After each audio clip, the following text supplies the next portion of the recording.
Welcome, everybody. How are you?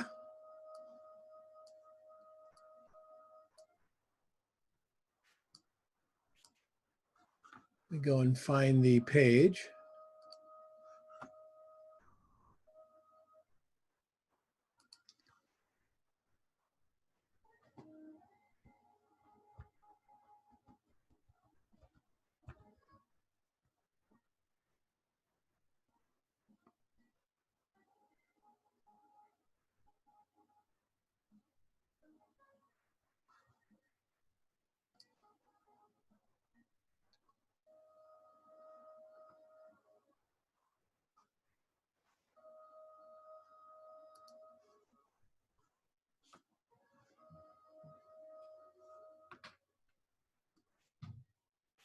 And here we go. We won't start for another 2 minutes. I want to make sure everybody has a chance to get here. Anybody want to share anything with the group? I'm finding photography challenging, Don. Well, good. It is challenging. I think that it's challenging more because I don't typically have a lot of really interesting things to take photographs of. And I think that it would be less challenging if I thought I had better subjects. Well, the good thing, the good part of it is that, you know, a trip to the market, you've got something to shoot. I mean, you can take pictures of, you know, a pound of spaghetti can make a great photograph. So, but it is not the easiest subject in the world to shoot. Even though you guys are doing a great job with it here. Everybody's doing a great job. Okay, we got Nina and Lael and Tarisha, Mark, Sarah, Jan, Lauren, Rob, Bob, Jim, Judy, Dot, Arnold, and Jean. All right. Well, it is 10:30, so I guess we are going to start. Well, we're going to have to miss Alex. Hopefully Alex will come on here shortly, and we can talk about Alex's fish shot. Next one up is, let's see, whose is this?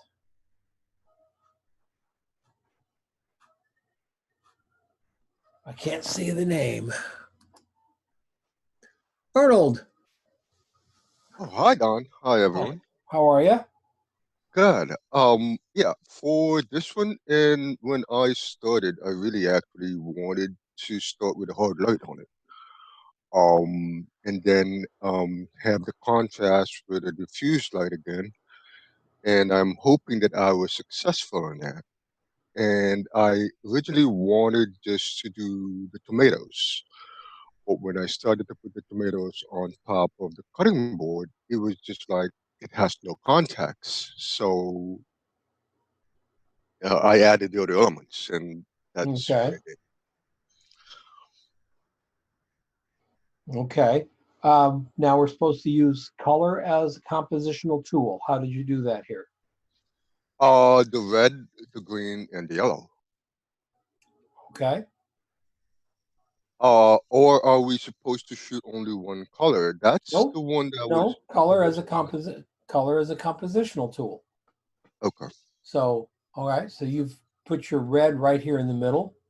Mm-hmm. You got a little bit of red up there. You got a little bit of red down here. So that's nice. Um, it's an interesting composition with the spaghetti coming up into this rusty background here. Right, That's cool. As far as your lighting, I'm looking at the soft shadows, right, the depth of the shadow. The shadow's sharp, so the sharp shadow is created by your light, your hard light. But right. the fact that it's not going black is a testament to your ambient light. Mm-hmm. And do we have it behind the scenes? Yes, I did. Okay. All right. So your ambient is the scrim and the white bounce Yes, card. Very nice. And then, oh, there it is, right there. So you're snooting it from over there. Okay. yes. Nice. Uh, Personally, I really love the effect that you've got going here.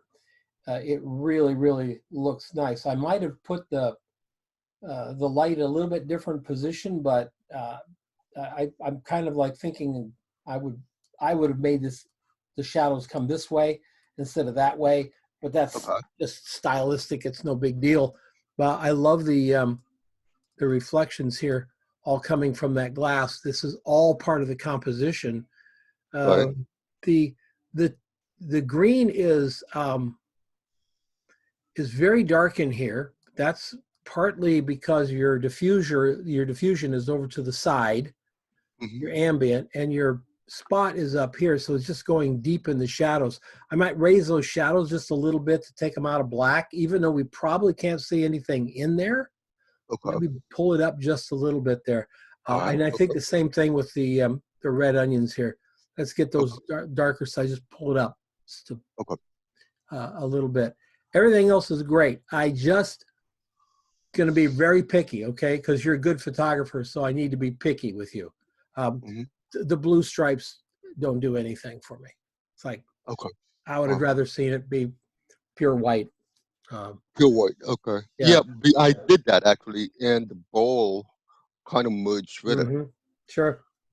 And I Sure. did change the napkins several times, the color of the napkins, and I tried a red pattern on it.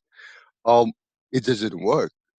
I had to find something bluish to Yeah, have the I think contrast. if the whole thing was blue, a light blue or a medium blue, not a heavy navy or anything like that, but maybe a blue like the stripes. If the whole thing was blue, I'd be okay with that. It's the stripes. Okay. It's the stripes. Okay. They I don't kept do that in mind. anything to the composition. Okay. This works really well. Uh, Solid shot. I love the little pieces of garlic and this little garlic guy here with the light coming through it. That's really nice. Okay. Thanks. I have a question about the fork. Do you think it's quite dark, or it It's not can be light reflecting enough? anything, and so that becomes the problem with silverware. it's not, you know, there's got to be a white card for this thing to reflect, or we don't see it. Right. You'd have to have that white card way up above me here, you know, up there somewhere for this Right. card, this fork to see it. If you look closely in the fork is actually seeing this. So Right. it might have been a Right. situation where you'd had to do a double exposure, one with a white card there, one without, just to get the fork, you know. Right. Well, my question, do you think it works dark No. or do you think it's better lighter? Yeah, I'd take it out. I don't even think you need it. Okay. I think your shadows coming through here look great. Does okay. Yeah. Thanks. Yep. Yep. All right. Arnold, the crop shot, I like the crop shot better. The one in the comments. Oh, okay. All right. It just sort of takes out all that dead background that nothing's going on. Right. Yeah, because my original composition is vertical. I mean, yeah, vertical, and then I took another shot horizontal, and then it didn't work so well, and then I figured I might do a compromise and do a crop shot. So this is the one that I have as a compromise. Mm-hmm. Yeah. Did you shoot any without the fork? No. Okay. Whenever you're in doubt, shoot one without, shoot one with. Always. You're shooting digital, so But shoot it with and shoot it without. Absolutely. I would have liked to seen it without the red onions as well. oh, so what would I put in there though? I don't think you need anything. Just leave the tomatoes as it is. I think the tomatoes can stand on their own because they're so red. Everything else here is a muted color, and the tomatoes are just pop. So I'm not saying that the red onions are wrong. I'm just saying I wouldn't have. Right. I would have liked to seen one without. I might have said, okay, well, between the two, let's put the one in with the red onions. But I'd like to see it without because that is such a I dramatic. agree. It point would there. be a stronger composition. Yeah, I agree. Taking the red onions out would make another strong diagonal too, from the pasta Right. back through to the Yeah. green. So you'd have another set of diagonals. Thanks, guys. Thanks, Yeah. Don. Very good. Right off the bat, we learned stuff. I love it. Is Alex here yet? Alex? Okay, Alex is not here. I want to go over her pictures with her. Is Phyllis here?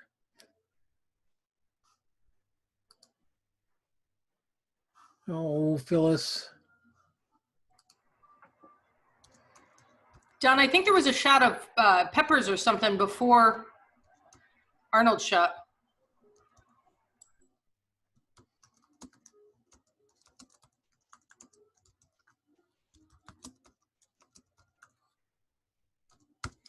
There were. I don't know if this lays out in the same way that we see it. If I like this, no, this comes after the egg. With this egg and that egg are actually connected. If you scroll up, there's three colored. There's a yellow, red, and green. Yeah. Oh, you're there. right. You're right. Stephen, are you here? Oh, dang it. He actually, let me do the same thing.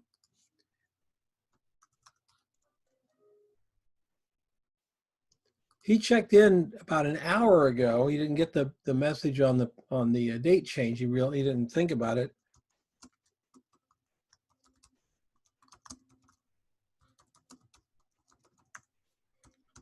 Hate to have him come in an hour ago and think we weren't doing it. So I'll come back for Stephen as well. All right. And Phyllis, I'll come back for Phyllis. If anybody's watching who comes in, if Phyllis comes in, please let me know. That'd be great. And the next one up is Nina. Nina's here. I am.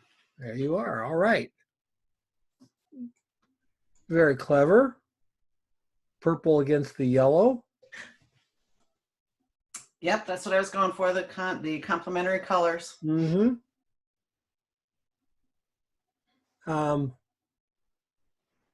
You lit it from the front? Is that?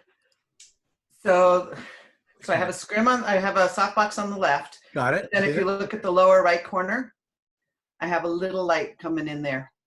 Okay. All right, so it's this little light in here. This little guy's bright. Yep. Um, okay, let's go back here. Nice. Did you get rid of shadows back there? I did. Okay. All right. Very cool. All right. I like it. I like what you did. The color is perfect. This is composition with color, thinking your yellow and your purple. Let me give you a another criticism here. This Love one. horizon line Yep. would be better served here. Ah, Let okay. these guys stand up against that yellow. We don't need this brown back there. There's no need for it. We really want to get them up. So the whole set moves back to that back edge. Got it. Yeah. Yeah. Good point. Thank you. Yeah. Thank Really you very nice. much. Really nice. Maybe you've got your white board and your softbox are on this side, right? Yeah. Maybe next time you do something like this, a whiteboard like this. And the reason that I have it at an angle is that so this lights up this whiteboard, and then the whiteboard's going to put a little soft right on the top here. Okay. It's going to So see that. you're saying above the Yep. the set? Okay. Yep. Good. Thank you. You could actually lean this on the diffuser, Yeah. pull it across, and something else on the other side. Okay. Do you think that other little light was necessary? No, but I don't. What necessary? I don't know. I think it adds to the shininess of the onions. Onions. Sure. So what it's doing is it's giving us a nice highlight. Okay. Whether I would have, if I'd been there shooting with you, I don't know if I'd have put it down that low. I might have brought it up, so put the highlight up here maybe, but Okay. I don't know. All right. It's hard to say something like that unless you're really there doing the shot. Thank you. Appreciate those Yeah. comments. Good. Very good. Very good. That's kind of scary. Green and red. Yeah. If you want that green to stand out, red's a good color. What is it, Lauren? That is a Romanesco. I don't know what that is. Is It's it food? it's in the broccoli family. Oh, It's a cool ass vegetable. I love your I don't know if you can put it in a taco though, Don. Well, if it doesn't go in a taco, Gene, I simply just don't eat it. It's like, I know, that's what I was saying. That's why you didn't know that it was a Romanesco, because I've it probably never had a doesn't go in a Romanesco taco. Yeah. Maybe they could puree it or something, make it a salsa. Love the highlights. You've got the liquid highlights. You got the shiny stuff with the little scratches. Those are fun. I wouldn't worry about taking them out. Part of the patina of the plate. You've got the highlight across the top. You've got that one there.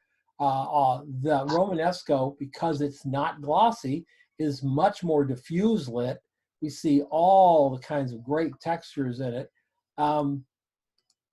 That's absolutely centered composition with that green really makes it work. Yeah. And you shot it with, I believe, a softbox, right? Yes. I love the fact you got your box in close. That's great.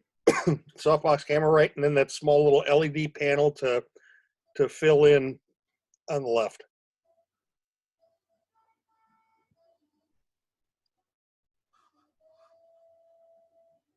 Okay. And that's a 15-shot photo stacked. Okay.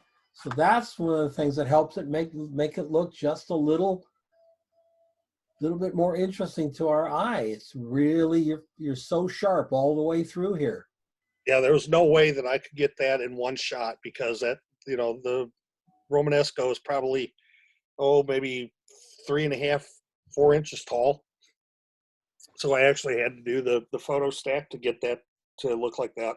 Well, I really like the fact that you didn't go all the way out to the plate.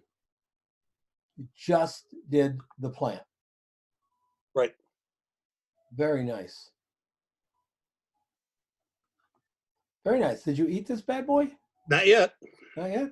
I got about 4 more shots that I've got to get from it. Okay. What, do you steam it or something? Or Yeah, you can steam it. You can roast it. can you shred it and put it in a taco? You probably could. Well, there you go. I'm gonna go get one of those.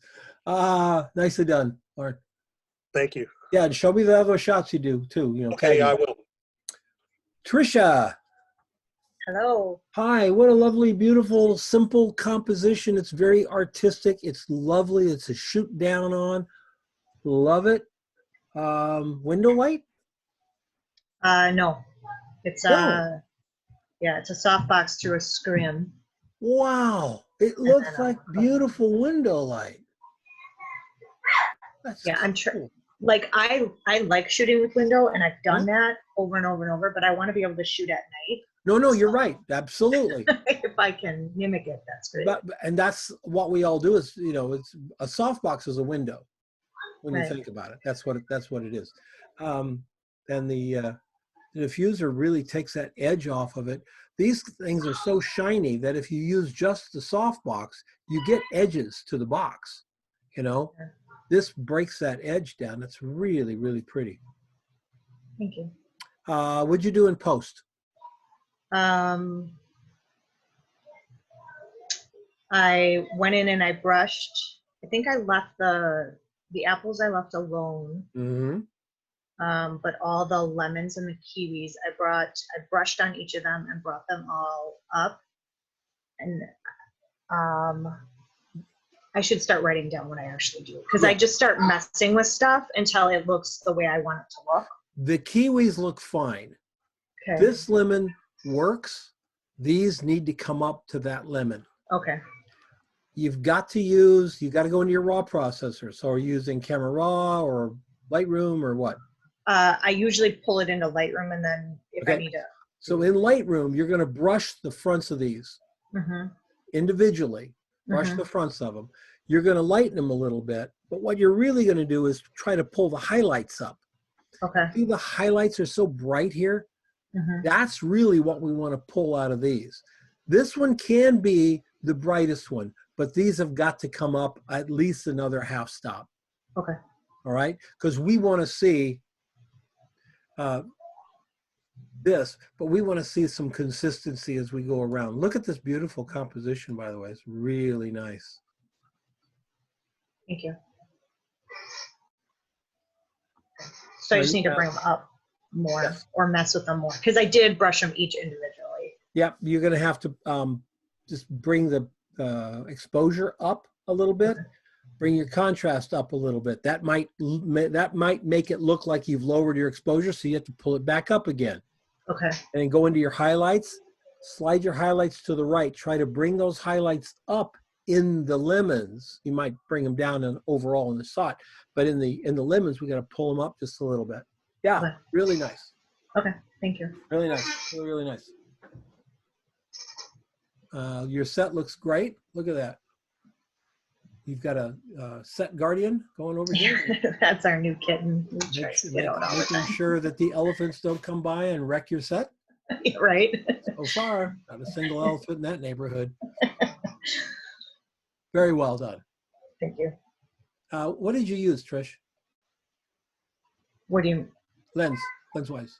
Oh, 50 millimeter. 50 millimeter? All right. Yeah. Excellent. Really pretty, Judy. The simplicity. What is this plant? Hi, Don. That is called a baby bok choy. Bok choy, that's right. Yeah, typically used in Asian foods dishes, but you can just saute it in a pan. You can put it in a taco, Don. Yeah. You could. Yeah. That's what's important. I love the sharpness of it. I love the you've got a top light on this thing. Actually, I have the soft box to the camera left back in the corner, kind of, and it's kind of angled down with a parchment paper diffuser on it, and then the big cloth diffuser. Yeah. And then I use yeah, that tall white reflector on the table. And Mhm. then taking in consideration what you said last time about a white card for the front.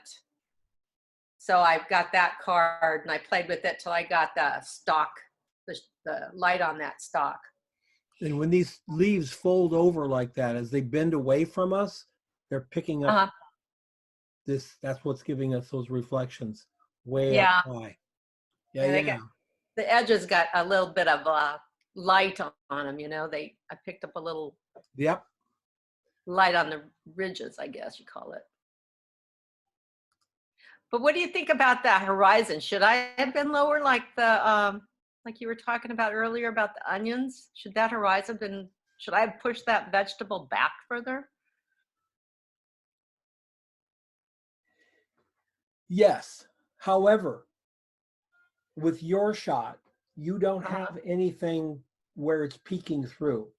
And with the onion shot, Nina's onion shot, there was brown coming through where the onions were. Oh, okay. And that was distracting. So for my taste, you're right at the top of where I would have put it. Right at the top. If it got any higher, then yes, it would have been too high. But you definitely could have brought it down here. I'm always looking for the curve here, this curve.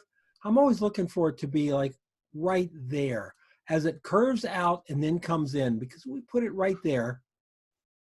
We see that curve more. Oh, I see. Yeah. That violoncello curve, or the expanded bottom of the dish or something. We see it more if we've emphasized it a little bit with that horizon line. Yeah. Okay. Really, what lens? 50 millimeter, 400 f4. Yeah, 50 millimeter. That's on a crop, by the way. So that's what, closer to 80? 75. Yeah. Yeah, right in there. That's good. Yeah. You know, it's the crop factor is that, but it's still the depth of field of a 50. Right. Yeah. Right. That doesn't change. Really, really cool. Thank you. I love it. The very beautiful photographs. We've had beautiful photographs of very mundane and everyday objects. Bok choy, tomatoes, you know what I'm saying? Yeah. That's what makes food photography, I think, so fun and so accessible for everyone.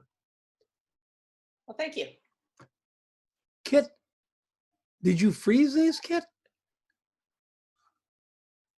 Is Kit here?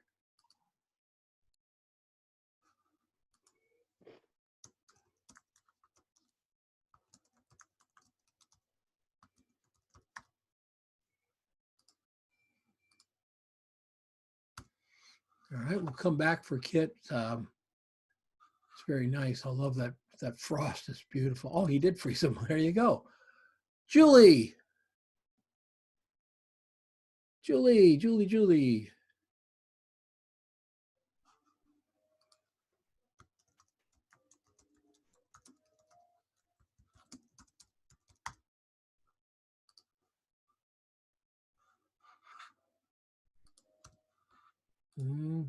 Come back for that too. Ilona is here. I saw her name. Ilona? I did see her name. Someone else who... Is that you?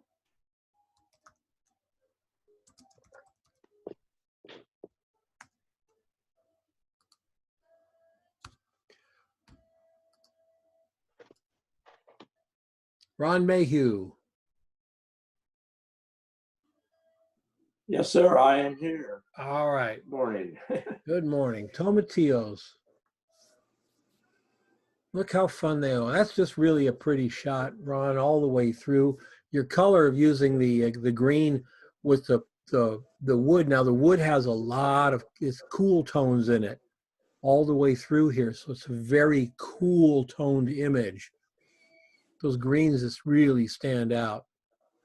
Well, I desaturated the reds because the wood was kind of reddish, and I did tone that down to get that, to make it cooler tone.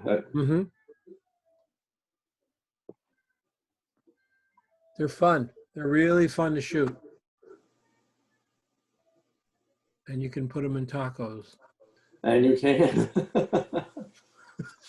So you, so this is not your tomatillo shot. No, but it was essentially the same setup for both. I just did them back to back.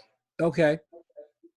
Other than the white card on the right, I took down for the tomatillos. I just wanted, more shadowy, more darker Okay. feel to it. That's But this other than card. that, it's the same This shot. card here or this card here? That one. Okay. Yeah. The one to the left is black, so I was just trying to flag off some of the light. Okay. I'm not. Did this do much? I mean, it's a long ways away from your pears here. Did this do much? It just left a little, almost a little dot like Okay. highlight, which I was happy with. Okay. Very good. Very good. I don't know if you needed it on this one. I love the just way like the movie. I just I thought it was okay. Yeah.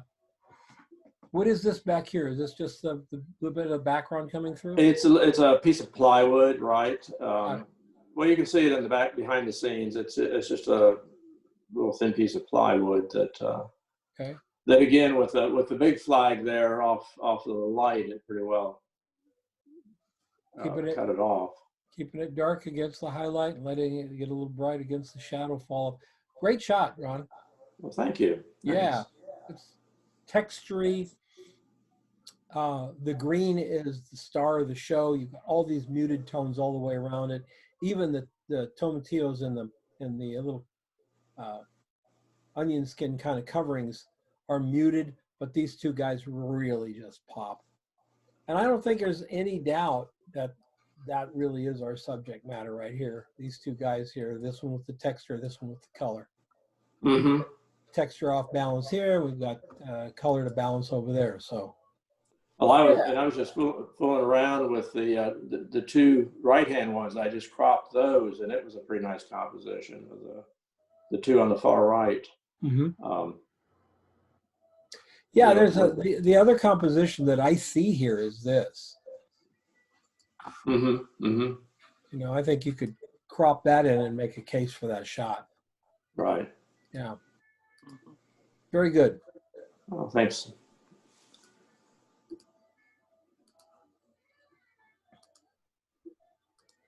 Oh, let me ask you. You said you desaturated in post. Did you do anything else in post? Well, the usual. I usually do a little levels or curves, and I did brush the sliced pieces a little bit. They were, especially the one on the far left, was almost stark white, so I actually darkened it. Or I think I used dehaze on it just a little bit to bring a little more detail to the seeds and what have you. That'll work. Yeah, and let's see. The other thing too, it was too yellow, and I went in color correction. I added I think a little blue back into to the globally. Okay. But yeah, the shot looks like it'd be would print beautifully. Yeah, I think so. I'm gonna try that. Yeah. Jim Hill. Hello. Good morning. Hey, Jim. A basket of cherries. Cranberries. Oh. All right. Looks like your light is above. Yes. Yeah. Yeah. So the berries are the star, mostly because it's the only color that we have. Really, the bright color. Everything else is a muted. I like how you use the background color. It's very similar to the basket they're in. And it's a nice tight shot. Now, to be real picky with this, because you got a winner here. We just got to clean it up. Right. Everything like that, and that little guy there, all these things, we got to clean every one of them up. That's not a big deal. That's the spot healing brush will probably take care of it. Right there. So these cherries in commercial photography land, The cranberries, that is. In commercial photography land, cranberries are perfect, absolutely pristine. Because you can imagine running an ad and having imperfections be in it. That's what people would look at. So I would do that. I think you got a really nice shot here. I think I just take the time to go through it and make sure that there's no blemishes, no scratches, indentations, et cetera, et cetera. And the healing brush is going to be your friend. It's just going to take you. Yeah, I take those cranberries, I turn one, then I find two more that needed to be turned. Oh, yeah. Yeah, it's like when you pour out the M&Ms and the client wants all the M's on top. Yeah, it's very tedious. You know, when you pour the M&Ms out, if there's 100 M&Ms, 75 are upside down. If the client wanted all the blank ones to show, 75 of those are upside down. Mm-hmm. It's just the way of the world. So, yeah, good, man. Yeah, you just got, and anybody would touch those up. I mean, if you could spend, literally hours going through buckets of cranberries to find perfect ones. And in some cases, they may actually do that. I imagine if you're working for, doing a shoot for the Cranberry Group, the trade group, big ad for them, I'll bet you they go through, bags, find the 300 best cranberries. Because for a TV commercial, obviously, when those things are tumbling down in the water, can't be a single bad cranberry or even sadly disfigured cranberry or slightly off cranberry. What time? I mean, what time? I see what time. 90 millimeter macro on a Sony A6400. I know nothing about Sony's. That is full frame? That's a crop sensor. Crop sensor. Is that micro four thirds or cropped? Crop. Okay. All right. Yeah, cool. Let's look at that lighting again. So you've got your background going up right in front of it. So it's a little bit of a dark field lighting, but you're not trying to make it dark field. You're bouncing a whole ton of light right back into it. Yeah. Yeah. Do you know how many things you can shoot right here? Jim, you could pull these out, put a watermelon in, pull it out, put an eggplant in, and do very little tweaking. This kind of light will just work. All right, thank you. I'll try that. Yeah, absolutely. Bob. Hi, Don. Hi, Bob. Just that checkerboard of white and green, huh? That's it. Yeah, cool. ISO 800 f8 160. What did you shoot it with? Did you shoot it with strobe? Yes, I did. First time ever. Can I ask why you chose ISO 800, if I may? I'm brand new to strobes, and it was a simple solution at the time. Okay, so what was your strobe power on? I believe it was a 16th. 16th. So you could have got, I'm just going to say, 16th to an 8th, that would have been 800, 400, right? Right. To a eighth to a quarter, that now moved you to 200. Quarter to half, that moves you to 100. I know all these cameras have great high ISO, but I'm kind of personally, doesn't mean you have to be, personally, I'm an ISO 100 snob. I want everything at that ISO so I can have that, everything be perfect. I have Canon 6Ds and I can shoot these things at 1200 and I can't really see any difference between the 100 ISO and the 1200. So it really just does become a thing. But you can use the power of your strobe to cut down your ISO or to add to it or what you're doing there. What kind of strobe do you have? It's a Godox 200. 8200? No, just the AD 200. It's just is it the one that's got the battery, or is it the mounted strobe? The one that you plug in? It's battery. Okay, it's that's the 8200. That's a great light. You will not be unhappy you got that light. Great, good. Yeah. We're going to do next year, we're going to do a class in strobes Oh, for folks who've just got them, who want to learn how to use them. And we're going to go from simple all the way up to doing some pretty interesting things. It'll be an 8-week class as well, and it won't cost you anything. thanks, All right, Don. thank you, sir. We'll get you up to speed with that easy. Sarah, are you here? Yep, I see your great big old blue F there. There you go. I can take it off the blue F. What is, oh, this is, I love the highlight in your bowl here of, I imagine that's teriyaki sauce or soy sauce? Soy sauce. Yeah. Okay, beautiful. Composition is dead on perfect, verticals, horizontals, and the mixing of the sauce, blending it to the color of the napkin, that's very cool.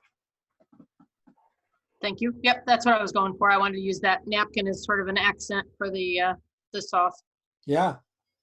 So you got these two colors working together. Yep. You got these two colors working together. You got these two colors working together. Yeah, I changed the color of the thing on top is what the chopsticks were in. I changed the color green on that a little bit to match the wasabi. Yeah. That's pretty. Look at you how perfectly your little guys are lined up there. That's nice. Thank you. Thank you. Well, it's just like I would expect from you. Thanks. Yeah, so just the one soft box. I didn't need any fill. It was overhead enough that it kind of lit the whole scene. Yeah, I can see that. You're forward of your set here, right? With the box right about there. Yeah, it might cut like right down the middle of the plate, the top. Okay. You got enough coverage. Look how pretty it is.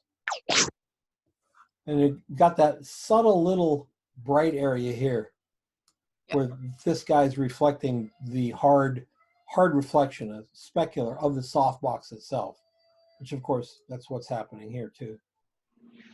That's cool. Thank you. Thank you. Very cool. And you shot a...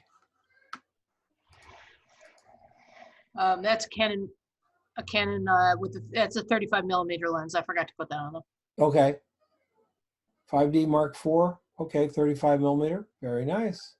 Yeah, thank you. Thank you. You're building that food portfolio up. Look at you. Todd McIntosh. Hello, sir. Hi, Todd. How are you? Very well, thank you. Well, you can put all this in a taco. All that. Absolutely. All right. You went for a little bit shallow depth of field right through the middle of it. You picked up the onion and the tomato. Yes. I like that. And then you gave us the guacamole in focus up here. This is a something a lot of magazines like, because in this middle area here, they can draw a box in Photoshop, make it a little bit softer and put all kinds of type over it. It's well done. It's not too soft in your depth of field. What are you shooting at? You're shooting at 2.8? Okay. Yeah. All right. So you got at about 50 there. Yeah. The focal length was at about 50, if I remember correctly. Okay. And you're on a crop sensor? Yes, sir. Okay. Well, you got white onions, and I'm real happy with that. Your exposure is pretty much right on here. This looks really good. Let's see how you lit it. Okay, window light. Okay, big soft box. Okay, on the soft board on the right. Yeah. Your person with the board? Yes. Yeah. Oh no, that was my food stylist and my wife, Krista. Okay, I would say get that board next time, and this is on you, not on them. Get that board in that close. We Okay, want to see that board in this part of the lime and this part of the tomato and right in the gooey parts of the guacamole up there. So if we go Okay. back to your shot, we don't even see that white board's existing there. Do you see that? yes, It's so far back that it's really not doing the job. Let's get it in closer. Another 6 or 8 inches in, and boy, it'll just pop up right in there, and we'll see it. The guacamole up here doesn't look bad at all at this point, but if we got it a little bit brighter, then we would keep these tones fresher looking in here, and we also might lighten up the onions a little bit. Overall, really good shot. On a 1/50th, are you on a tripod at that, or are you? yes. Yeah, we were on the tripod. All right.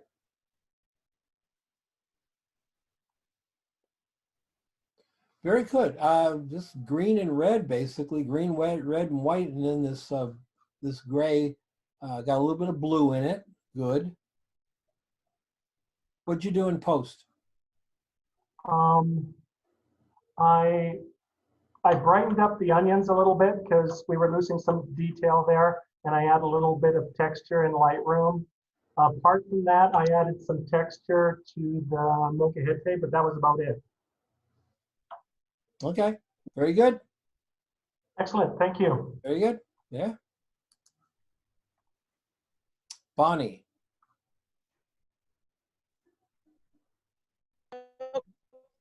Yes, hello. Hi. This is really beautiful shot. I got to sneak ahead and see how you did it. Well, thank you. Yeah. The colors, the neutrals, all the way around it, and then having those. I mean, what a beautiful shot with a piece of burlap and $2 worth of onions. You know, this is what I love about food. You don't have to spend a ton of money to go get props and stuff. And look at the beautiful shot you have here. I want you to fix this over here. Oops. Come on. This. And the reason I want you to fix it is everything is so clean right here. Our eye goes over here and we wonder, what the hell is that? You see what I'm saying? Let's just repair that so it's a perfect onion. We'll repair it here. That's just natural. Let's leave that. Yeah, just these two little areas. Let's do a little bit of repair. Leave that onion up so it's not, looks like it's been stabbed. Is that what it is, or what is going on there? I can't tell what it is. Yeah, it's just the peel flaking off. Okay. You know, I didn't peel that one. Yeah, I was wondering if there was if that was part of the stem, but it's not. It's actually in the peeling. Yeah, fix that. And then right in here as well, right on that edge. I think it's the peel. Yeah, that'd be a simple fix. Yeah, I actually cropped that. Yeah, I actually cropped that left onion out because it wasn't pretty like the rest. It had too much loose peel on it. Well,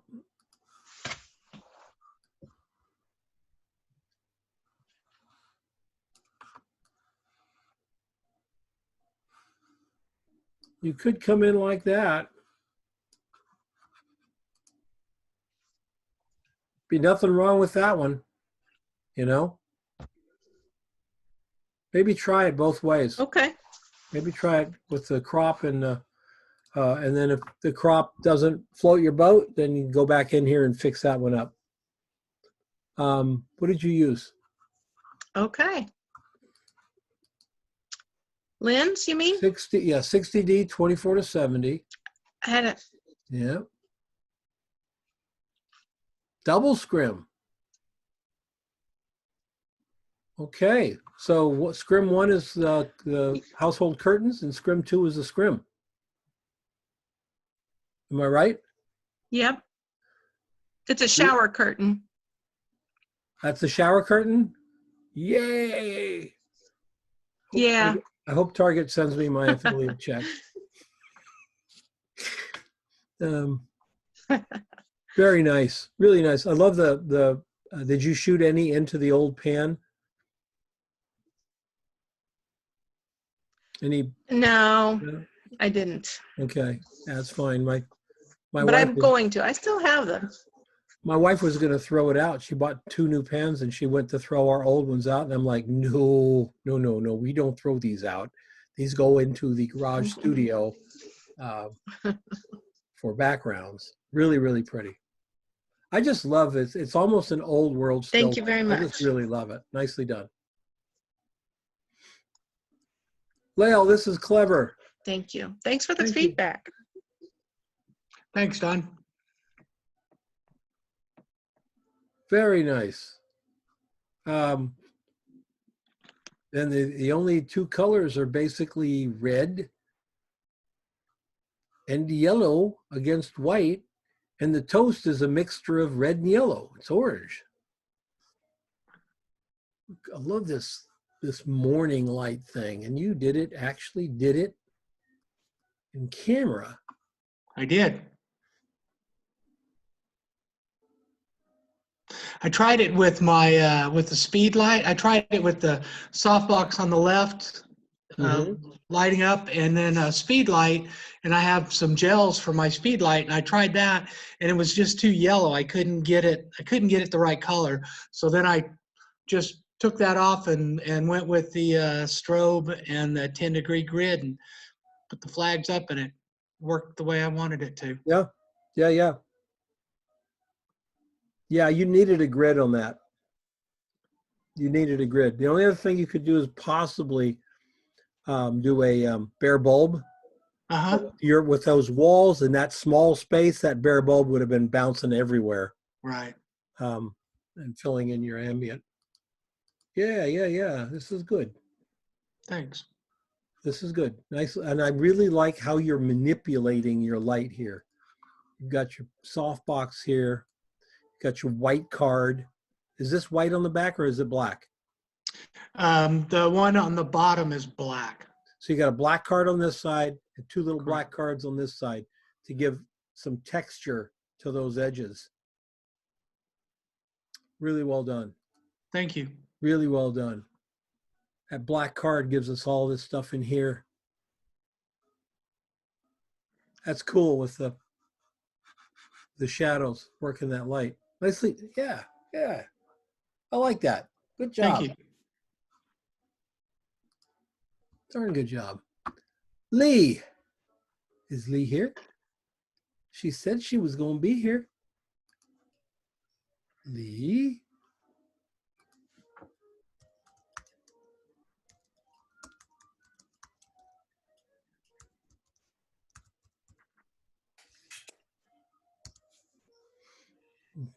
See her picture here.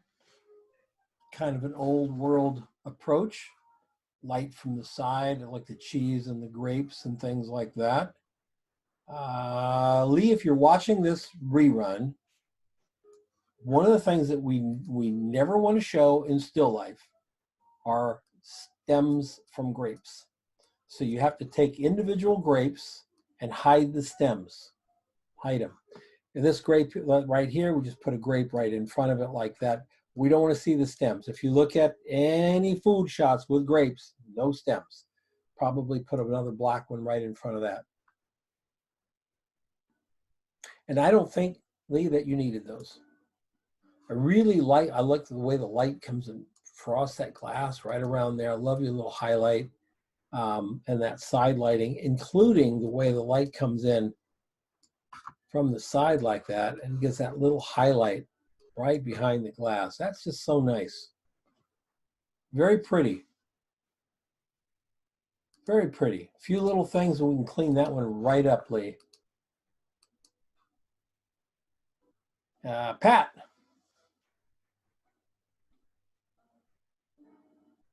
I wonder if the time change messed everybody up. It shouldn't have, but it might have. Pat, okay, I like what you're doing. I have no idea what this little guy is here, up there. Looks like something falling into here, maybe. Don't know. That's very nice in here. Yellow and black and white. Yes. Yes, really clean.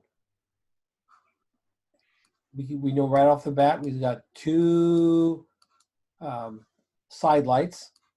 The thing that you want to watch, Pat, is you've got your hotspot on the side, a highlight there, and your hotspot on the right one there. I would probably even them out, or even take both of them down into the realm of the label there. They pull our eye for no reason, and so does this. I don't know what that is. I don't know if I would tell you leave it in or take it out. I think I probably would say take it out because we don't know what it is. And even if you were here to explain it to us, I don't know if we know what it is. So, very good. Is it some of that yellow liquid dropping into the thing? I thought that too, Sarah, and I thought the same thing about whether there should be there should be more so we know what it is. Yeah, I'm sure it's whatever caused this. Yeah. But it's. Is it supposed to be lemon juice, maybe? Maybe it's taking too much. Yeah, attention. Attention, yeah. And we should just, and if we had seen this one with a little plop here, a little plop coming up, maybe we could sell it that way.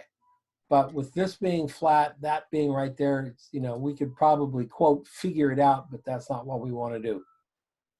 All right. Big light, small light. Nice and close. That works well. I like how this works, but I don't know if there was something done to the background there because it really looks like it's brighter behind this lemon. I don't know if there's any reason for it to be. All right, Pat, good.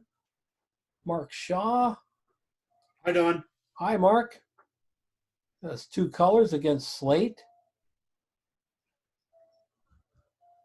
Nice. I really wanted to try and do something where I could get some contrast into this. Okay. What did you do in post? A couple of curves adjustment layers and just a little bit of cloning and healing, and then did final adjustments in the Lightroom. And I used a curves adjustment to bring up the color on the peppers. Okay, so you brush the peppers? Pretty much. I masked them I did a reverse mask to lower the background, and then I did another mask just to lighten up the peppers. Okay. Did you add contrast and saturation to them, or just lighten them up? In Photoshop, I just lightened them up, and then in Lightroom, I actually did use contrast and vibrance. Okay. Yeah, you might do a little more. Just, a couple more points on each one of those. Okay. I don't think I would touch the yellow ones. I just think the reds, we could get a little bit more vibrancy out of the reds. Okay. And if you've already got the mask, you're home free. Good. Dial it Okay. up just a little bit. All right. Very good. Thanks, Don. I like the two yellows. I mean, it's going to make a great print if you decided to print it. It would be great in a kitchen, It would be great for a restaurant, that type of thing, because it is so designery. You're making a design out of food, a poster out of food. That works really well. We get those reds up, and I think it'd be another kick butt shot. Excellent. Thanks, Don. Mm-hmm. All right, Gene, what we got here? Apples and pears. Pears and apples. Uh-huh. And you're going with that strong feel to the side light here. Actually, Is that a speed light you've got going or what? they're the LED lights that I've been working with. So there's Okay. one back camera left that you'll see in the behind the scenes shot, and then there's one camera right at a Mhm. diagonal. I really wanted to have light behind the subject so that there was light wrapping around them. Okay. You get great little shines on this thing. The specular just reminds us how shiny the apples are. However, I would take the speculars off the bowls. I did take the speculars off the bowls, and it looked unnatural because the apples had them, and the basket handle had them, and the other glass piece behind the apples had them, and the ones on the right looked odd without them in contrast. Mm-hmm. Happy to show you, but once I took them out, I wonder if you could stretch this little guy about to there. Just stretch both. These could stay those, but right here on the lip, I'd like, if we're going to show them, let's stretch them a little bit, you know, grab it and pull it across. That'll give us a smoother, because right now it looks to me it's too pointillistic for the. So what if I shot. took the ones off the front edge and I left the ones on the back? Because I really fussed with those. They were bugging me too, and they're not all there. They're only about half of what there were. If you took these off the front and left those back there, I'd be okay with that. These don't bother me. These two bother me. Okay. Those back there, that's you make the shot, make it shiny, sure. Cool. So it's really a study in red and green. Yes. Okay. Really like how that light from the back is doing this, and how the light is catching here, how your soft light here is giving a nice soft edge here. The difference between the soft and the hard lights, especially on the basket handle, is always fun. I hadn't done the cross light before. What's that? I hadn't done the cross light before. It's one of those that we'd seen in one of the photographers that we had looked at in some other class, and it felt really flat with just one light either behind or in front. So I really like the cross light for this one. Yeah, one light in front is going to flatten it. That's pretty much for sure. That's what one light in the front does. The moment you add that second light, you get dimension. It's surprising, I think, if we sat down and looked at this and we took it apart, it's surprising what that tiny little bit right there does to the image.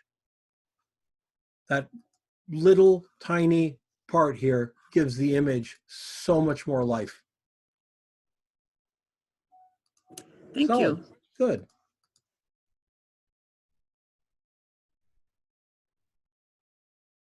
Mm-hmm.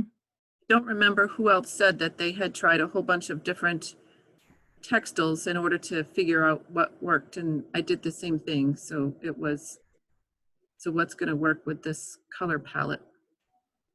Yeah, well, if you're not tearing your set apart and adding in new stuff, you're probably not trying hard enough. Yeah, you go through a lot of frogs. Nice, really nicely done, Jean. Thank you.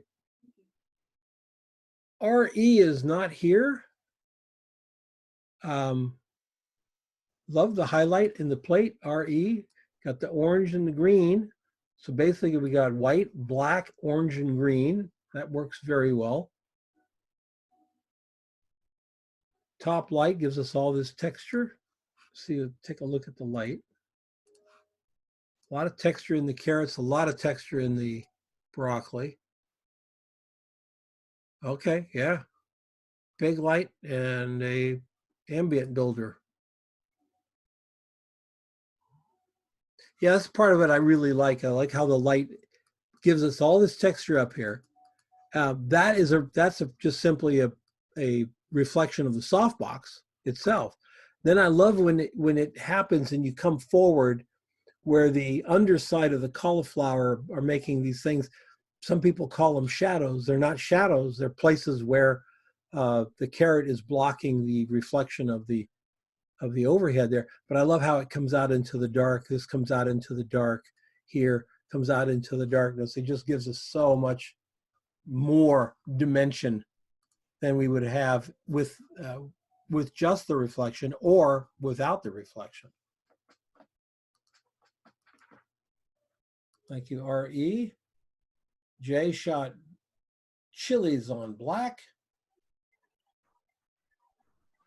Gradient peppers. Hi. Yeah. from dark green all the way up to red. Yep. Yeah, that was. I was trying for a gradient,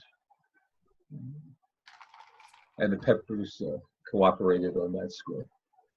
There's so many kinds of peppers. It's just this is just a small number. I'm sure there's hundreds more that are all different. Yeah, I shot a peppers poster for a company that was importing peppers. We shot 61 different kinds of peppers. You did? Yeah, it was. We shot them all on one little piece of tile that we got from Home Depot. Shot all of them on there, and then we had to put a. This was back in film days.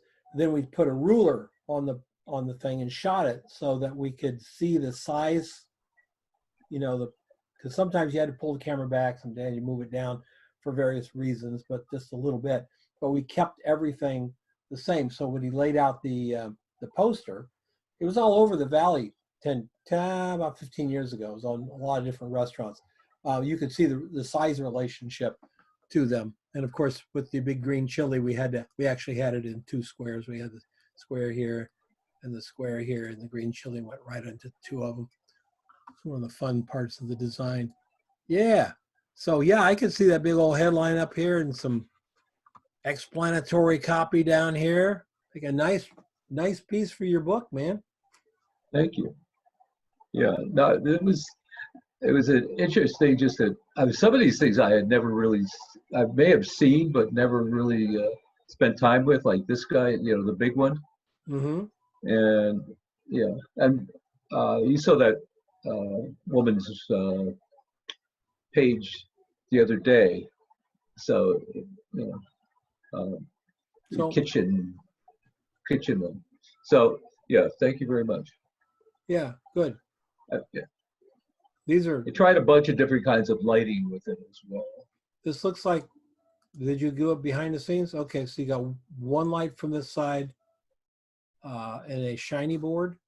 Is the shiny board? Yeah, it's supposed to be gold. The board, I tried silver, and silver was too bright. So if you turn it around, it becomes a golden tone, because the silver was just too bright. Okay. And then I had a whiteboard up front, which I couldn't show because it was blocked. Okay. The whiteboard reflected back onto the peppers. All right. Nice. And what's the surface? I'm sorry? What's the surface? Plexiglass. Okay. That was a lot of cleanup on that. Mm-hmm. Picked everything, and then I sprayed water on top of it just to give them a little more freshness too. Very good. Thank you, sir. Thank you, Denise. Good morning. Good morning. Warm pears against cool backgrounds. Did you split tone this in Lightroom? No, I left the pears as they were, and I added purple just to the background because it was so gray that it looked like I had actually desaturated it. Got it. And I wanted, yeah. Okay. I want you to give me back my pear here. Oh, okay. Yeah, it's just maybe here, maybe to that, you know, got to see all the texture in it. So I think you can do that in Lightroom. Just okay. Bring it down a little bit. It won't take much to recover that. Really nice. The green works with these guys really well. And did you mask out the background? Is that what you did? Or did you cut out the pears? I did neither. I just kind of brushed around. Oh, okay. Mm-hmm. And you did that in Lightroom or Photoshop? Photoshop. Okay. Just really makes them stand out. And this is this just wood color, like a brown wood? It's grayish. Yeah. It looked they're store bought. You know, the background and the bottom. Yeah. Gray would not have worked. Yeah, I thought the gray was too gray. Yep. Gray just would not have worked. Yeah, cool. Little thing, okay? Fix that. Yeah, what? Anything. Fix that right there. Okay. Anything in the foreground that becomes a black thing against a white background, just our eye goes to it, you know? Okay. Let's clear that up a little bit. Very good. Is the horizon okay? Yeah, the horizon's okay. When you have a background like that, the horizon becomes part of the scene, and where if you we get back to that in photography, everything's a trade-off. So yeah, we could move that back and move the horizon down, but then we just move the background closer to the pears, so we're not going to be able to take it out of focus. Yeah. So I would prefer to see the lips of the tray, but I would probably tell you, instead of moving your camera closer, move down. So you come down another 1.5 inches with your camera, you're going to drive those things right up into the sweet spot. Okay. Okay? Yeah. How about the glass? Do you have anything to say about the glass? No, are those, I think these little are those bubbles? Is that what they are? A little, Yeah, they're it's built in, right? It's real glass, yeah. I would prefer they wouldn't be there because I think it's busy, but at the same time, that's the glass. That's what it looks like. Yeah. So I'm okay with it. I Okay. just love these yellows and orange tones against the blue. It's really, really nice. Thanks. Some people call it cinematic. Oh, thank you. Very cinematic. All right. Shiny board and window. Yeah, very cool. You can also move. Is this attached to this? No, they're little brackets that hold them together. They come apart flat and lay flat.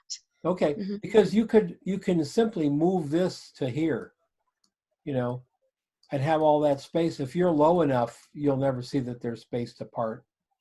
Oh, okay. And then you can change your distance for your pears to the background. But I think if you lower your camera, it's all you're going to need. Okay, I'll try that. All right, very good. Dawn, this is Julie. I was told, this is her, that to tell you when I jumped on or something. Yep. Okay, Yep, I'm here. Sorry I'm late. Saturdays are crazy.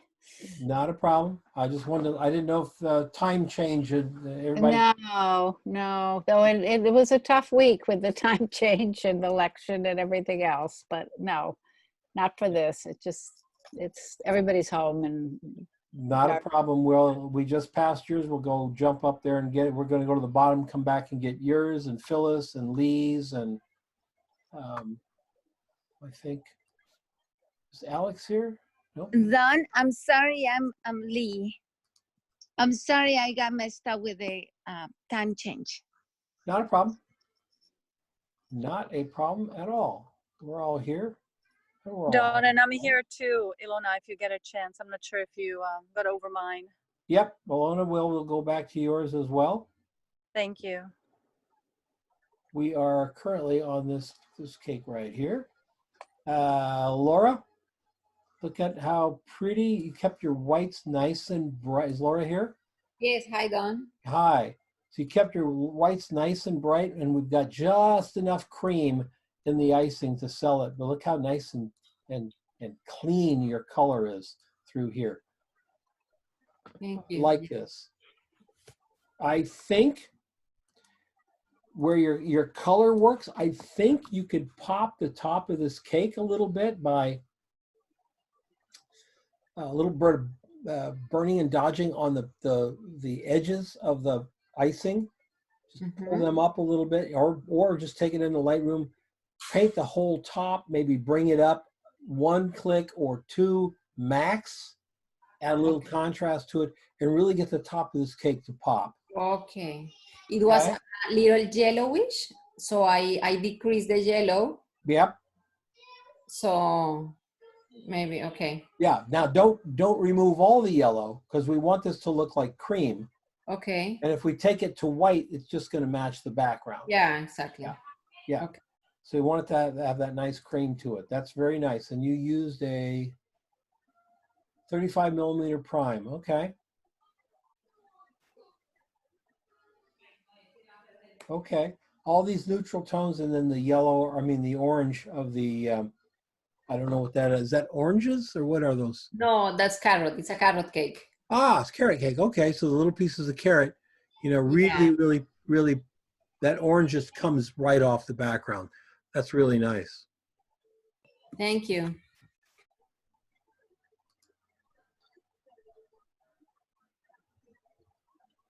Okay. Nice little shooting area here. Great windows on both sides. Look at that. Yeah, you could shoot here all day long. Yes, it's perfect. Yeah, really nice. Thank you. Great, thank you. Melvin's got pasta. Melvin here? All right. Melvin, this is really nice. It's sharp all the way through, so I don't know if you stacked it or not, but it looks sharp all the way through. I like that. I like the way the pasta looks. It's cooked. You got this nice highlight here to the left, and you've got a light across the top, so we're dropping a nice shadow forward from there. That works out well. And okay, so a whole lot of lights. 1 7-inch grid coming down from the top. That's our basic light for this. And then grids coming in from the sides, from the back, everything from the top. So 1, 2, 3, 4, lit by 4 lights. Let's go back and look at what he did here. Lit by 4 lights. However, they're so well tuned that it doesn't really look like it's lit by 4 lights because, you know, if you don't know what you're doing and you light it with 4 lights, you get 4 shadows. So Melvin's really, really picking his angles for those lights perfectly. And well done. Crean Davis, blues and greens. Crean here? Okay. Beautiful blue background. The blues pop out of the greens. I love it. Sharp all the way through. Good, good, good. Light gives us texture. Oh, but only 1 shot. Okay, so we don't have a behind the scenes shot. There's got to be light coming from above because we're dropping shadows below here. And that shadow, that light from above, it doesn't look to me like it's excessively filled in, although the flowers are filled in. So there's probably a white card coming up here towards camera, filling in this underneath that leaf and underneath there, giving that fill, and some Photoshop work to pull out the shadows, I believe. Yep. Okay. Let us focus stack as well as dodge and burn. There we go.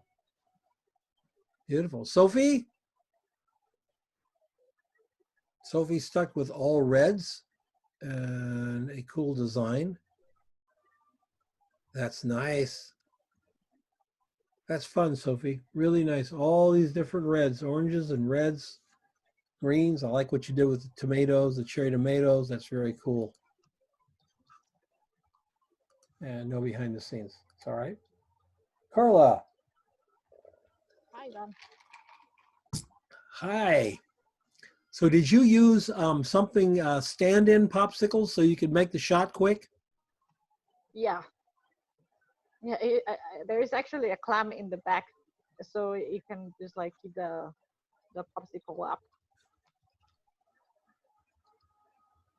Because these look like they just came out of the freezer. Yeah, they did. I mean, I had like 15 minutes to give different tries, so it didn't melt straight away, but yeah. Very good. I love the light coming through your limes Thanks. right here. Very cool. Nice highlight here. So we've got nice soft, big fill from this side because I can see it in that strawberry. And we got something a little sharper on that side coming through here. And look what it's doing to the popsicles. Wow. Really giving them definition and shape. And then did you blue the background up or did you choose a blue background? No, it was the blue background. Yeah. Perfect up against the warm reds and the greens, which still stand out against blue, even though they're in the colder tones. Really good. So got a light coming from behind, a scrim.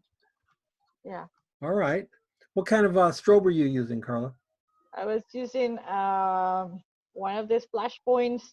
I think it's 500 watts or something like that. Okay. And Is it the kind with a battery or the kind you plug in? It is the big one. I mean, it has a battery, but yeah, I usually don't plug it in because it has a battery. Mm-hmm. But it's a big flash. Yes. Yes, yes. Nice. Thank you. Yeah, I can see that. I can see this. We got strawberry popsicles, and we've got lime popsicles. We can see the little flecks of green down here. I can see this being a point of purchase, like in a grocery store. Oh, that was the idea. Yeah, yeah. To be able to use it after. Yeah, absolutely. See if you can sell it. All right, thank you. Mm-hmm. Adi shows us what happens when you leave your M&Ms outside in Phoenix. That's right. Exactly. You know that whole, it melts in your mouth, not in your hand. Remember that from 30 years ago? Yep. Not in Phoenix, baby. No. No. No. You melt them right in your hand. Really Normally nice. it melts in your pocket. That's the problem. Or in the And in the shopping back. bag getting home. They all melt together. I love what you did. You just created this color thing and then painstakingly put the M&Ms in their place there. Really, really nice. A lot of production value there, Adi. Nice. Why, thank you. Yeah, what I did was I placed the M&Ms on the plate first, and then poured a little bit of hot water in the center and allowed the the colors to just do their own thing. Great. It's a great idea, man. Really fun idea. And using the real poppy colors, in here. All these colors that just jump out at you like ice cream candy kind of colors. Really, really fun. Yeah, what I did was you notice I actually organized the colors by their place in the rainbow, and I figured this way would give them a chance to to merge and see what kind of colors develop. Absolutely. Yeah, that's a great idea. Thank you. Great idea. You're using what, live view to focus? It's my 7100 with the 60 millimeter macro, and of course that's why the camera's all the way up on the ceiling, because it's a crop sensor, and so it's field of view of a 90. Yeah. That's not a 90 shot, man, but it looks cool at a 90. The 90 does have that, or that 60 has that little flattening thing that 35 we would see a little more of the inside of this M&M type of thing. So it's cool. Thank you. This is the kind of thing you show this to an art director, and the art director sees the production value.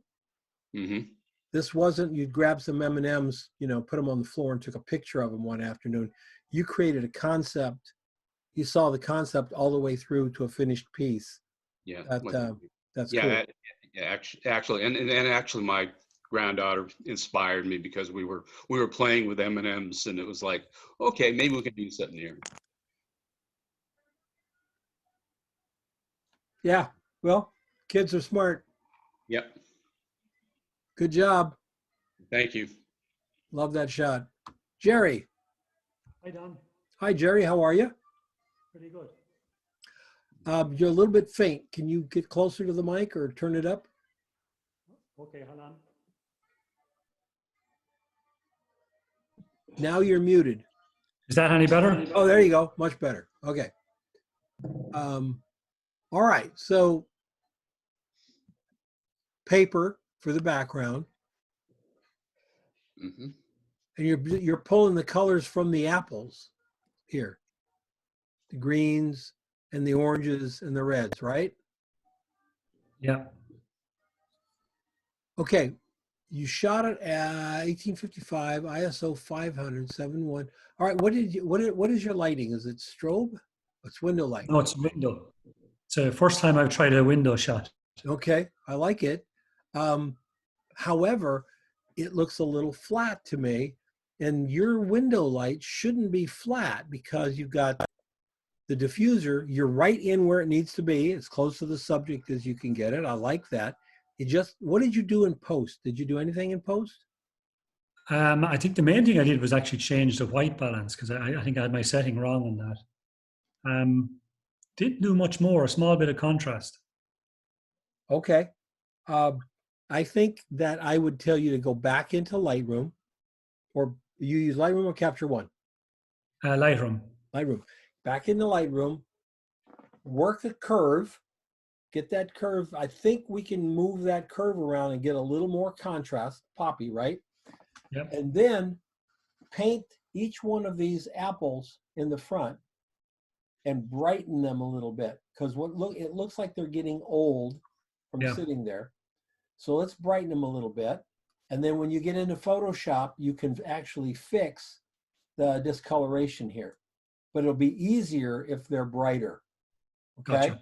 Yeah, and we can, by creating a better histogram, that curve, we should be able to get more pop off this side of the apple than we are currently getting. Let's see what we can get. I like your composition. I like what you're doing with this. Pulling those colors, that's a great idea.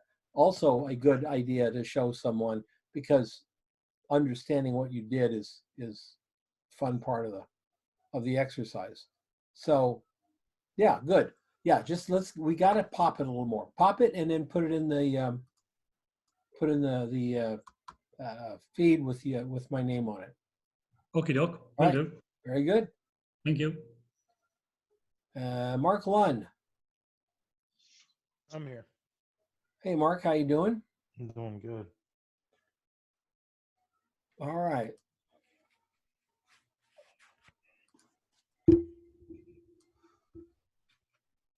Okay. I have a critique here that everything is cropped off here, and I'm not getting a sense of what's the subject.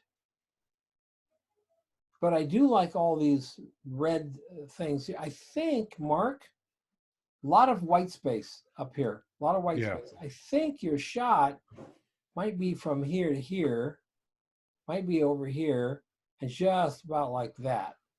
That, to me, looks more like your shot. There's a lot of nothing going on here, and I don't get why it's there. Okay.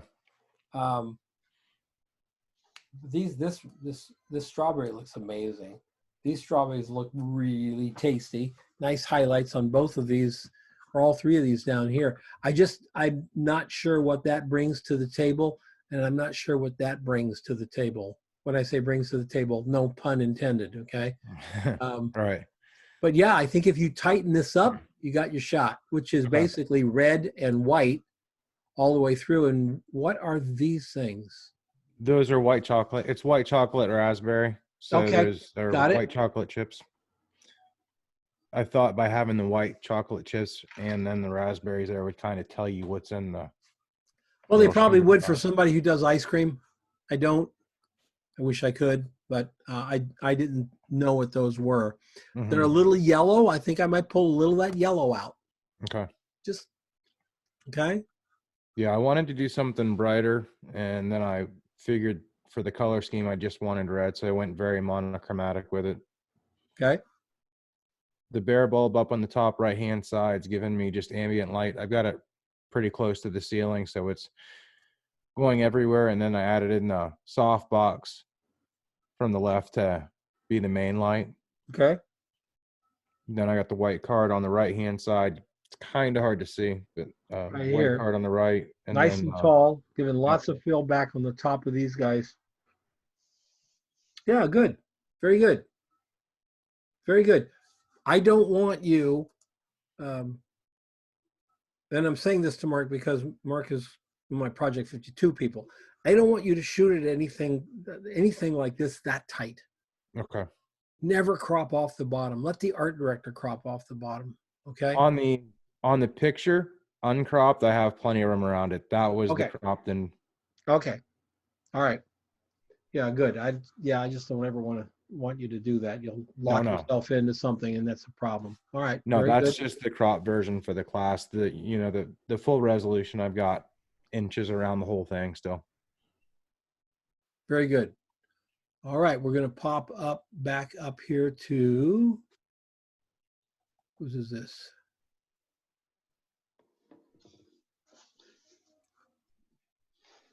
So we have to look at Lee's, Julie's, and who else came in late? Phyllis. Phyllis, I'm here. All right. And I did as well, Dawn. Donna, I had one real quick question for you, Dawn. On the full resolution picture, I do have below that. Should I bring that crop down in the front to include the raspberries and the white chocolate? Yeah. Okay. Yeah. Who else came in?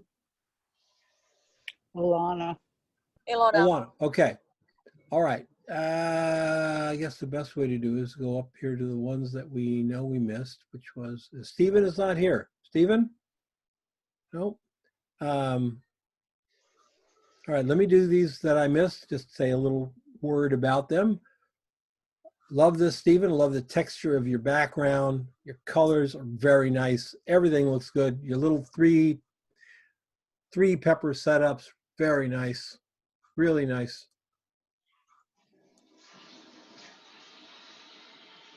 So just one main light, one big fill, and a little sharp fill down here on the side.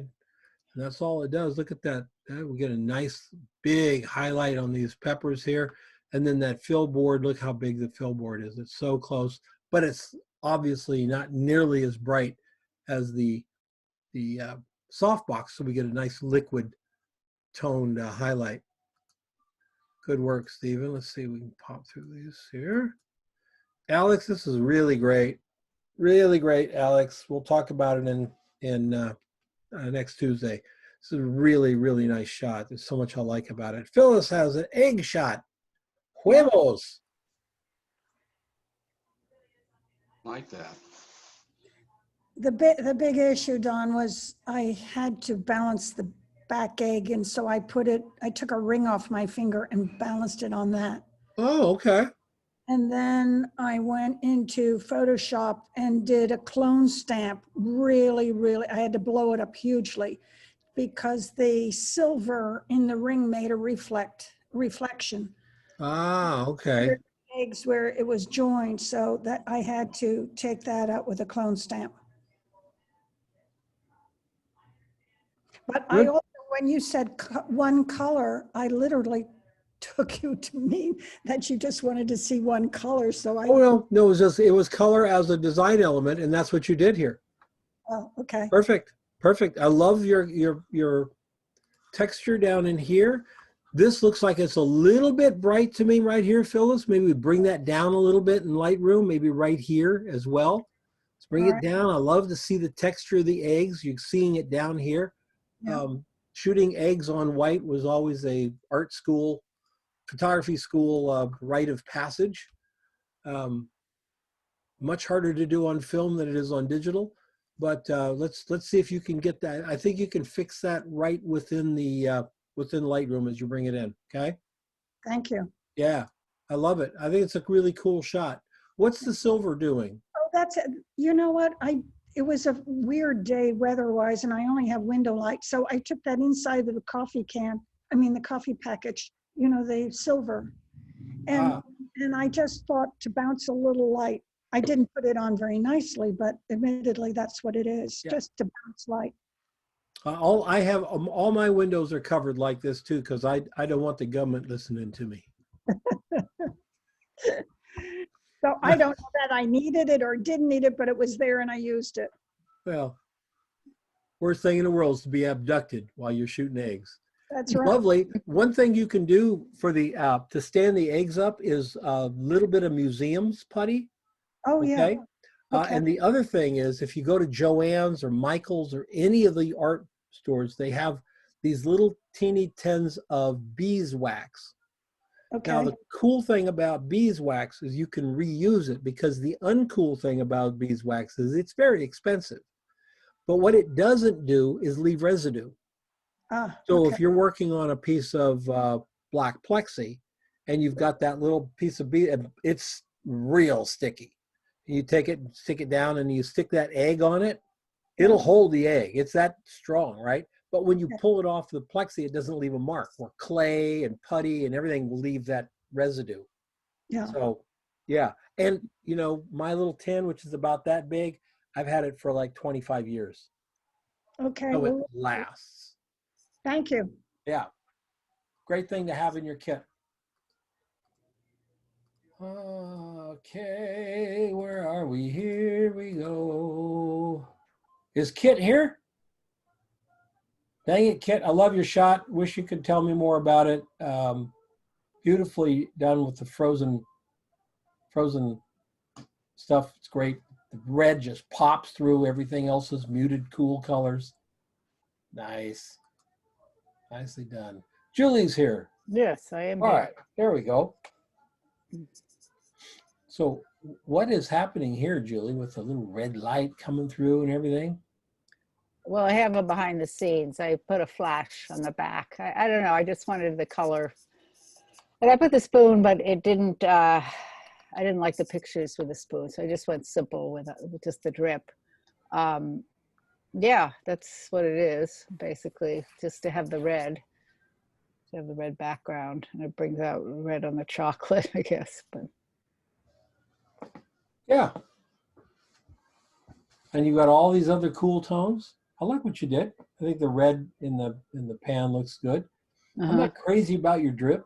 Yeah, yeah. I might have even wanted to see the spoon down here. Yeah, I just didn't like the lighting on the ones with a spoon, so I'd have to try it again and get the spoon closer, I think, because it was kind of like above the red, so that it was too dark. Or maybe take your background back so that your red strobe over here, this red strobe isn't like really messing with all your stuff. Yeah. It's so close, it's probably putting red right down the side of that thing. Problem is, I put it back. It was the clamp was making a shadow. And I was like, ugh, I don't know. I was having problems, but Yeah. I'd like to try it again. Yeah. And so, where's your main light? It's to the right, camera, right. It's a strobe with a softbox. You can see it in the upper right. Oh, here. Yes. Oh, why is it so far away? I think it got a little crowded there, but okay. Yeah. Yeah, yeah, it still looks good. It still has that sort of old world feel to it. Uh-huh. All right, Julie. Yeah. Yeah, I'm not crazy about your pour, but I think I love the texture in here. This is good, in the patina down here. Did you colorize this blue in like Lightroom or something? I lowered the blue because it was kind of blue. Yeah. Okay, so the whole shot was kind of blue. Yeah. Okay. Yeah. Got it. So what do you think of the pour? You want just more chocolate? Yeah, or? it's too thin. It just Yeah. Plus, we can't really see where it's hitting. Right. There's no context for it. Right. It was like dripping down this strawberry. Maybe that. Yeah, I have some that I did a lot and it got all over actually, but it's just I wanted the red background, and the only ones with the red background I think were like that. But I'll look at my other shots. Yeah. Okay. Yeah. Just tag me. That's great. Okay. Thanks. You bet. Ilona. Yes, I'm here. Yes. Hi. So we've got sort of a brownish yellow thing going here. The Right. toast and the soup. Soup, yes. And even the Nutmeg. Nutmeg? No, it's nutmeg, yes. Okay. And this is what? Squash soup? Yes, butternut squash soup, correct. Okay. Yeah. I really like it. I really like how your spoons are lit up here. they look like they're kind of mismatchy and all kinds of stuff going on inside there, but they're lit, and they also have patina to them. So they look like they're older spoons, right? They are, yes. I got them in one of the Good Find stores. Yeah. Yeah. So you got some fun things happening in there. You can see like a window going on there. That's really fun. Everything works out so well. Got a little bit of blue in your background, ever so slightly blue, and nice bright orangey brown yellow, and hit that here in your soup. Nothing wrong with this shot. I love your design. You know, Do you think the left side, I purposely left the left side a little bit in a shadow? I used a flag. Do you think that's okay? yeah. It's something, a style that I like. A stylistic element is I like my backgrounds to have gradient to them. Okay. If they're flat, if I'm shooting on colored paper, like a lay flat, maybe I'll go for something really flat if I'm trying to do that look. But I really do like it when it gradients. I like this being bright and that being a little bit dark. It just, this is a little bit dark over here, a little bit bright over here. It gives movement to the eye. So yes, Okay. I like it. Okay. Perfect. Thank you. Mm-hmm. And we're looking for Lee's and who else?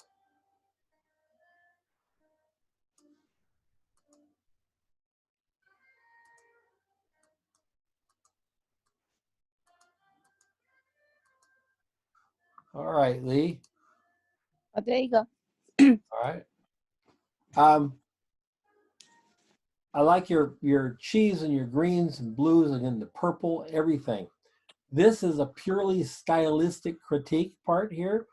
Yes. When you're shooting grapes, we never want to see stems.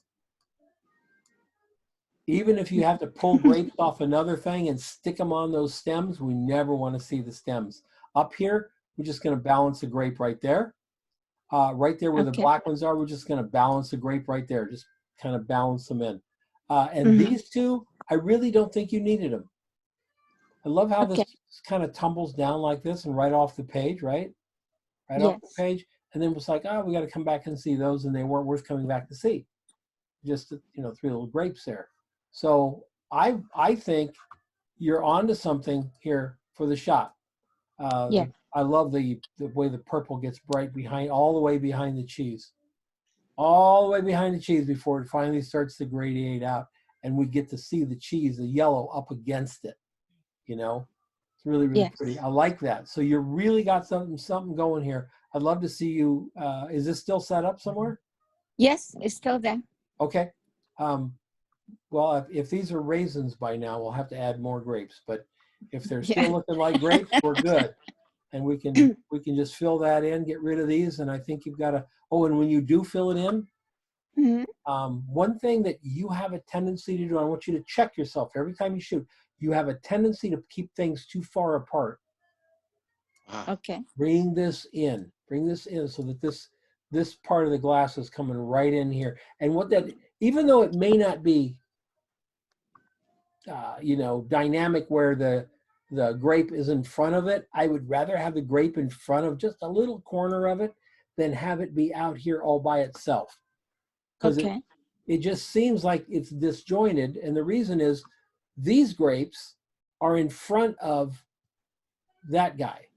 So you have set the precedent visually to have them overlap. When you move this one over and it doesn't overlap, you give it more prominence. I see. The one that's different. Okay? Yes. Very good. All right. Thank you. Thank you so much. Patrick, show up? No. Who else are we looking for? Oh, nobody? We got it? All right. So us loving the stems. Very, very exciting to see all this great work, folks. Really, really fun. I am so happy. Are you guys enjoying the class? Very much. Very All right. Absolutely. Tremendous Yeah. work. Everybody's tremendous work. It's just amazing. I need some recipes for the peppers. So. Yeah, Really this fun. bug- learning so Fun. much. Really helpful feedback, Don. I learned a Good. lot today. Well, I'm loving it. I know they make very long videos, but if you really think that if you watched them even just one more time, 2 weeks from now, the stuff you missed today, you'd pick up then. And when we look at this many pictures and we talk about this many pictures, there's a lot of knowledge, not only from me, I'm doing the class, but from you guys as well, how you did this, how you put that light there, something to be learned from everybody. So I think each one of these sessions is a whole class by itself. I agree. Yeah, I Me agree. too. actually, Absolutely. that's fantastic. I do have these 8-week courses in portraiture, fashion portraiture, and we're going to do one of those next year as well. So That was a really good one. I learned a tremendous amount from that one. I'm taking the best 2 from all the 4 different portrait classes and putting it together. So it'll be, same as this. There's no charge, no funnel, no credit card. Just I'm having a lot of fun doing this. I do teach a class called Project 52, and if you're really interested in it, I'd love to have you in the class, but there won't be any charge for these classes. We're just having a blast doing them. All right. Say more about Project 52, please. What's that? Say more about Project 52, please. Okay, Project 52. Who was it that asked? Denise. Denise. So if I go on too long, you guys can yell at Denise, okay? So I've done P52, so I'm going to exit, but it's a great thing. That's why I'm still here. So there's your sales pitch for today. Oh, Have a thanks, great Gene. week, everybody. I agree with Gene. Thanks. Back in the old days, you had to be an assistant first. You really did. You could go to art school, but art school didn't tell you how to be a commercial photographer. It did not tell you how to make money with your camera. And I want to make really sure that I'm not saying, hey, yeah, boy, if you've got a DSLR, you can make money with your camera. Yeah, you can, but you can't make a career out of it unless you treat it like a career. So that's hard to do now. It's hard to go be an assistant. It's really hard to go be an assistant if you're over like 35. If you're 20 and you've got so many piercings they won't let you go through the airlines thing, then you can go in New York and live with 5 other people in a 1-bedroom, 8th-floor walk-up and be an assistant. My crowd, as you can tell, I don't really pull in the young people. I pull in people who want to do a second career or third career. And we can't drop everything and go and hustle stuff for some 28-year-old food photographer in New York. So Project 52 is designed to fill in that part. So for a year, you get 1 assignment a week. It's a real assignment. It's got parameters like you got to shoot it square. It has to fit this. Here's the color palette for that company, on and on and on. So just like shooting a job. And then we have a live critique and we go over everything and we keep those assignments coming. We have Saturday, we have a thing called office hours where you just come in Saturday and we just bring a question. If it didn't get answered at some point in the class. And the other thing is the classes are really small. Really small. We do like 10 and 12 people. That's it. I got to get to know you. It's a $999 because 1,000 was 4 numbers, and I just thought that's just scary, It's like, my wife will come home. It's only $999. So my God, at least it's under $1,000, honey. But that's what the fee is. But my goal is to everybody makes their money back by the end of the thing. If you can't make $1,000, you're not listening to me. We will make, we really, really pretty much guarantee you'll get out there and get your money back. what we want you to do is to get 5 times, 10 times your money back. And you don't have to be a full-time photographer. You don't. A lot of people are not full-time photographers. You can do it on the weekends. You can do it as you can do it as a retired person on your own. If you just want to do it, that's really fun. It's business is Well, like me, business. yeah. But we don't delve into the exotic stuff. We don't get into fashion, because fashion photography, if you're over 25, you're late to the game, and it's just harder. And it bears little resemblance to commercial photography. Fashion photography is like soccer is to football. It's a different thing.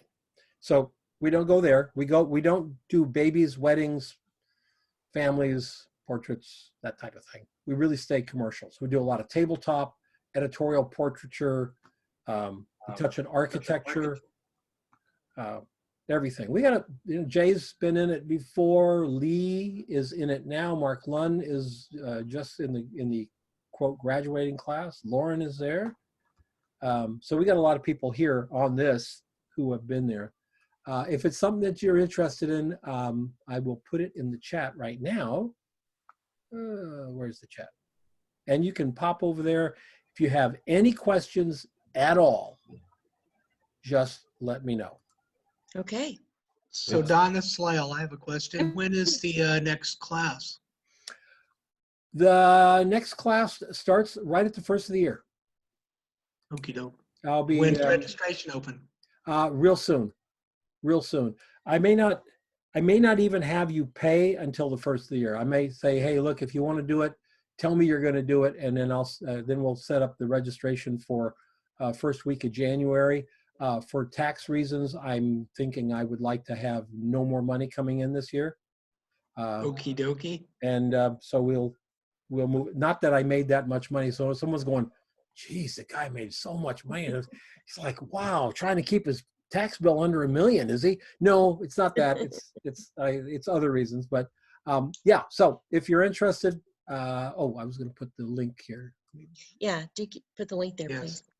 It's definitely worth doing it if you can do it. It's definitely worth. You do have to doing put some work in. It's not a blow off kind of thing, folks. There's a lot to be done. There's And a we lot try to do it. I will look at that. I agree with Mark Lund. If you're really interested, it is absolutely fantastic. Oh, absolutely. I agree with Lauren. This is like a life-changing scenario. If you really want to do it and it really works and you pay attention, it really changes your vision and the way of thinking in terms of photography. At least from my end, it has changed a lot. So And I it's think a lot of definitely people, worth it. It's a lot of fun and you meet wonderful people. yeah, we have people from all over the world too. So, that's really fun. But this class, I'm going to say this class has made you think about photography differently, hasn't it? When you pick your camera up, you think differently than you did before. Absolutely. Absolutely. You're starting to see light, see shadow, see angles. That's the fun part about photography. So we do that as well. And I will tell, if you do join Project 52, be ready, because that first assignment will scare the holy hell out of you, because you have no clue what to do. I'm not going to be A a little spoiler. excitement. I'm not going to be a spoiler. All I know is this: it changed the way I view photography, the whole course, and I love it, and I don't regret doing it for one moment. And Denise, if you take the course, you're going to love it. It sounds great. Thanks, And I sure have it, and I have the time. the last thing I'll tell you, Denise, is as much as you can learn from these photos and the time that you get with Dawn when you're going over 50 or 60 photos, imagine that there's only 12 of you. And then some will be in the morning class, some will be in the night. So there might be 6 people on the call at a time, so you can really dissect what's going on and learn from it. That sounds great. And I wish I could say, and we're very focused in those classes. We just stay right on topic, but we drift into how to bid a job and all kinds of things. So so if you bring a question, that's related, photography related question, or tacos, if you bring taco related Tacos? questions. Yeah. I can, Yeah, I can probably mail tacos. yeah, we go. We're definitely into tacos. We really delve into it, and it's a lot of fun. And on that note, folks, I'm going to let you go. Everybody have Thank a you. fantastic weekend. Bye-bye. All right. Thanks, Take Tom. care We'll now. talk to you on Wednesday.